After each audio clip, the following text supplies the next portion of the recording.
Hi guys, இந்த செஷன்ல நம்ம என்ன பார்க்க போறோம் அப்படின்னா கண்ட்ரோல் ஸ்டேட்மெண்ட். கண்ட்ரோல் ஸ்டேட்மெண்ட் அப்படின்னா ஒரு ப்ரோக்ராமோட execution path, time of repetition, எப்ப நிறுத்தணும், எப்ப ஸ்கிப் பண்ணணும்ன்றத டிட்டர்மைன் பண்றதுக்கு யூஸ் பண்ணப்படுறது தான் இந்த கண்ட்ரோல் ஸ்டேட்மெண்ட். இதுல டூ டைப்ஸ் இருக்கு. First one decision making, second one looping.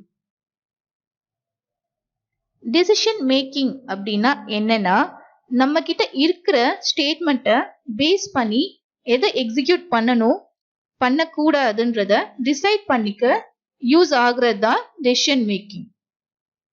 இந்த டெசிஷன் மேக்கிங்ல அகைன் டூ டைப்ஸ் இருக்கு. First one conditional, second one unconditional.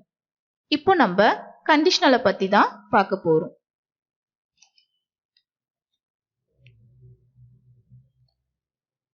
Conditional statement அப்படின்னா பூலியன் அண்ட் லாஜிக்கல் ஆப்ரேட்டரை யூஸ் பண்ணி ஒரு ஸ்டேட்மெண்ட்டை எவாலுவேட்டட் பண்ணி வர ரிசல்ட்டை ட்ரூ ஆர் ஃபால்ஸ் ஆனு கண்டுபிடிக்கிறது தான் இந்த கண்டிஷனல் ஸ்டேட்மெண்ட்ஸ்.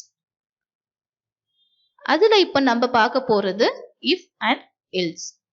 இப்போ இந்த எக்ஸாம்பிள்ல பாத்தீங்கன்னா if signal is equal to ரெட்னு கொடுத்துருக்காங்க. இந்த ஈக்குவல்ன்ற ஆப்ரேட்டர் தான் டிசைட் பண்ணும். ஓகேவா, ட்ரூவா ஃபால்ஸான்றத டிசைட் பண்றது இந்த ஆப்ரேட்டர்ஸ் தான். ஸோ இங்க சிஸ்டம் டாட் அவுட் டாட் பிரிண்டெல்ல ஸ்டாப்னு கொடுத்துருக்காங்க. ஸோ சிக்னல் வந்து ரெட்டா இருக்கும்போது கார் வந்து ஸ்டாப் ஆயிடும். எல்ஸ் அப்படின்னா மூவ் ஆகும்.